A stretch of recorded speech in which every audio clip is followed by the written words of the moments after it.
अस्सलाम वालेकुम everyone, welcome to my YouTube channel. कई अरसे के इंतजार के बाद हमारे फेवरेट हीरो सोंग जोंग की अपने नए ड्रामे की रीबॉर्न रिच के साथ ऑन स्क्रीन नजर आएंगे। इसके अलावा जबकि बाकी ट्रेडिशनल के ड्रामास के हफ्ते में सिर्फ 2 एपिसोड आते थे, जबकि रीबॉर्न रिच के हफ्ते में 3 एपिसोड आएंगे। How amazing. चलें स्टोरी एक्सप्लेन करना स्टार्ट करते हैं। सीन में हम देखेंगे कि ड्रामा के हीरो सोंग जोंग की, जिनका नाम यन हियन वो है, जो कि एक फॉरेन अकाउंट के फॉरेन बैंक से अपने अकाउंट में $600 मिलियन ट्रांसफ़र कराते हुए नजर आते हैं। जहाँ पर वो लेडी उनसे पूछती है कि इतने पैसे आपने कैसे कमाए हैं, अपनी मेहनत से या किस्मत से। इसे एक्सप्लेन करने के लिए सीन शिफ्ट होता है 1 हफ्ता पहले। इस सीन में हमें दिखाया जाता है कि हमारे हीरो यून, जो कि यून कंपनी में काम कर रहे होते हैं, और वो बहुत डेडिकेशन के साथ ओवरनाइट वर्क कर रहे होते हैं। सारी रात काम करने के बाद हमारे हीरो यून कंपनी के चेयरमैन के पास आते हैं। सोन्योन कंपनी, जो कि कोरिया की रिचेस्ट कंपनीज में से एक है।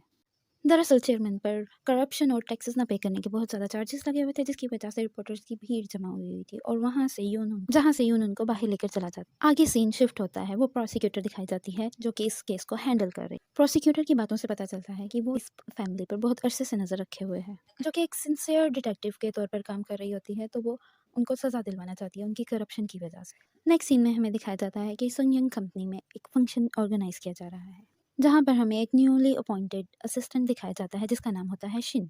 हम देखते हैं कि असिस्टेंट शिन जूस की बोतल्स को अरेंज कर रहा होता है, और वहाँ पर यून आ जाता है, जो कि हर चीज़ को बहुत अच्छे से ऑब्जर्व कर रहा होता है, और वो जल्दी से ही देख लेता है कि जूस की बोतल्स में पीच है, जबकि चेयरमैन को पीच से एलर्जी है। तो वो सारी बोतल्स वहाँ से हटा देने के लिए कहता है। शिन हैरान होता है कि उसने कैसे इतनी माइनर सी डिटेल को इतने अच्छे से ऑब्जर्व कर लिया। फिर यून उससे पूछता है कि आप कौन है, तो वो बताता है कि मैं यून हूँ। फिर शिन कहता है कि मैं इतने अरसे से आप ही से मिलना चाहता था, आप कितने डेडिकेटेड वर्कर हैं। फिर शिन यून से उसका नंबर मांगता है, तो यून शिन को कहता है कि तुम्हारे पास हमारी कंपनी का फ़ोन नहीं है, तो मैं नंबर नहीं दूंगा। तो शिन कहता है कि मैं नया फ़ोन ले लूँगा।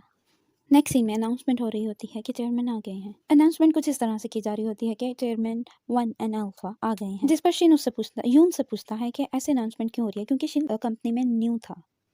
फिर यून शिन को बताता है कि इस कंपनी में चेयरमैन के नाम लेना अलाउ नहीं है, और उनको कुछ इस तरह से बुलाया जाता है। चेयरमैन के बड़े बेटे को चेयरमैन 1 और उनकी वाइफ को अल्फ़ा 1 बुलाया जाता है, और चेयरमैन के दूसरे बेटे चेयरमैन 2 और उनकी वाइफ को अल्फ़ा 2 बुलाया जाता है, जबकि उनकी बेटी को 2 अल्फ़ा बुलाया जाता है।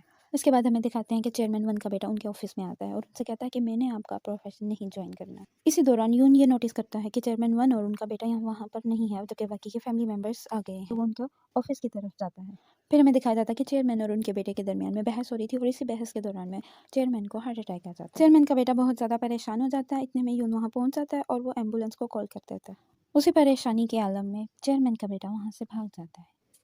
फिर दिखाया जाता है कि चेयरमैन की तबीयत ख़राब होने की वजह से उनकी इमरजेंसी सर्जरी हो रही है, जिसकी वजह से वो फंक्शन में अनाउंसमेंट नहीं कर सकते, और उनकी जगह पर किसी और को अनाउंसमेंट करनी होगी। फिर ये डिसाइड किया जाता है कि चेयरमैन की जगह उनका बेटा अनाउंसमेंट करेगा, लेकिन उनका बेटा तो भाग गया होता है, तो ये टास्क भी यून को दिया जाता है कि वो उनके बेटे को लेकर आए, और सिर्फ 30 मिनट के अंदर यून अपने साथ जल्दी जल्दी में शिन को ले जाता है, और शिन उससे पूछता है कि ये लोग ऐसे कैसे कर सकते हैं, सिर्फ 30 मिनट के अंदर कोई किसी को कैसे ढूंढ सकता है, तुम पता नहीं कैसे ये सब बर्दाश्त कर लेते हो।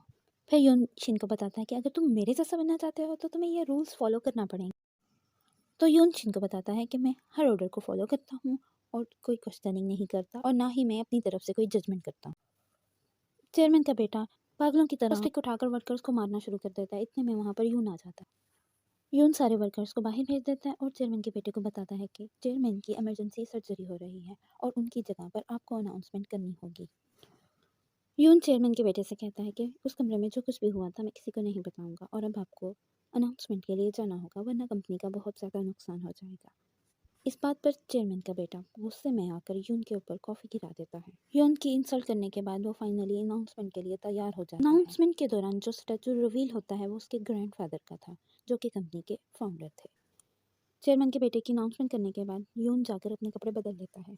उसके बाद यून खाना खाने के लिए जाता है। वहीं पर उसके कोलिग्स भी आ जाते हैं, जो कि उससे बहुत ज़्यादा जेलस हो रहे होते हैं और बुराइयां कर रहे होते हैं। ये सब कुछ यून सुन लेता है। इतने में यून को चेयरमैन 1 की वाइफ अल्फ़ा 1 की कॉल आती है, जिसकी वजह से यून अपना खाना खाए बगैर ही चला जाता है। फिर हमें दिखाया जाता है कि अल्फ़ा 1 ने यून को किस काम के लिए बुलाया था। यून इतना डेडिकेटेड एम्प्लॉई है कि वो कंपनी की तरफ से मिलने वाली हर अज़ियत को इतनी चुप करके बर्दाश्त करता है और जिसकी वजह से अपने खाने-पीने का भी ध्यान नहीं रख पाता। इस सब के बावजूद भी अल्फ़ा वन यून को डाँट रही होती है कि तुम्हें पता नहीं कि मैं कितनी सफाई पसंद हूँ और तुमने सफाई का ध्यान नहीं रखा। तो उस पर यून उनसे माज़रत कर लेता है, जिसके ऊपर वो यून के हाथ में पैसे पकड़ा देती है। नेक्स्ट सीन में प्रोसिक्यूटर स्योमी कंपनी को सील करने के इरादे से कंपनी में इन्वेस्टिगेट करने के लिए आ जाती है। और जब वहाँ यून पहुँचता है तो यून उनसे पूछता है कि क्या आपके पास सर्च वारंट है, तो वो उनको सर्च वारंट दिखा देती है। जिसके बाद वो कंपनी के सारे लैपटॉप्स और डिवाइसेस वगैरह एक बॉक्स में भरकर ले जाता है। इन्वेस्टिगेशन के बाद पता चलता है कि वो सब कंप्यूटर्स बिल्कुल न्यू थे, जिनमें किसी किस्म का कोई डेटा नहीं था, जिसकी वजह से किसी किस्म की इन्वेस्टिगेशन नहीं की जा सकती थी। और वो सब ओरिजिनल डॉक्यूमेंट्स एंड और कंप्यूटर यून ने एक खुफिया जगह पर रखे होते हैं, जहाँ पर यून शिन से कहता है कि इन सबको डिस्पोज कर दो। वो वहाँ पर जाकर चेयरमैन वन के बेटे को इन्फॉर्म करते हैं कि हमने तमाम डॉक्यूमेंट से छुटकारा पा लिया है। फिर वो हॉस्पिटल में भी सबको इसी बारे में इन्फॉर्म करते हैं। हाँ, उनकी मुलाकात एक शख्स से होती है जो कि यून को बहुत अप्रिशिएट करता है। शिन यून से उस शख्स के बारे में पूछता है। यून शिन को बताता है कि वो चेयरमैन फोर हैं, जो कि इस कंपनी के एडवाइज़र हैं। फिर उन्हें वहाँ से गुजरती हुई एक लेडी दिखाई देती है जो कि अल्फ़ा फोर हैं। शिन यून को कुछ डॉक्यूमेंट्स लाकर देता है, जिससे यून को पता चलता है कि बहुत ज़्यादा फंड जो कि सुन यून कंपनी के नाम से दूसरे ममालिक भेजे जा रहे हैं। यून वो डॉक्यूमेंट्स लेकर फाइनेंशियल मैनेजर के पास जाता है, जो कि उसी के सामने वो सारे डॉक्यूमेंट डिस्ट्रॉय कर देता है और उसको खामोश रहने का कहता है। यून वहाँ से बाहर जाता है तो उसको वहाँ पर चेयरमैन वन का बेटा मिलता है, जो कि उसको बहुत ज़्यादा अप्रिशिएट करता है इतनी डेलीकेशन के साथ कंपनी के लिए काम करने की वजह से। वो यून से कहता है कि जब तक तुम्हारे जैसे वर्कर्स इस कंपनी में काम करते रहेंगे, ये कंपनी चलती रहेगी। फिर यून उनको वो डॉक्यूमेंट्स दिखा देता है जो कि उसने फ़ोन से में कैप्चर किया। इतने में वहाँ पर फाइनेंशियल मैनेजर आ जाता है और चेयरमैन उनसे पूछता है कि क्या तुम्हें इसके बारे में नहीं पता?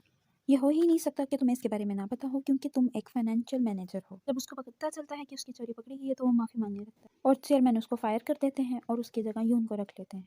और चेयरमैन उसको यून को पहला टास्क ये देते हैं कि जो भी फंड्स बाहर भेजे गए थे उनको तुम वापस लेकर आओगे।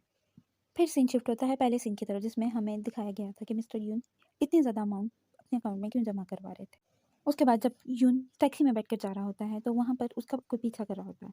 जब यून को पता चलता है कि उसका कोई पीछा कर रहा है तो यून वहाँ से गाड़ी से निकल कर भागना शुरू कर देता है और वहाँ पर जाकर वो कुछ बच्चों से टकराता है और वो बच्चे उसको ड्रग्स का इंजेक्शन लगा देते हैं, जिसकी वजह से वो बेहोश हो जाता है। और जब उसकी आँख खुलती है तो वो एक बीच पर होता है और उसके हाथ बंधे होते हैं और वहाँ पर शिन आ जाता है।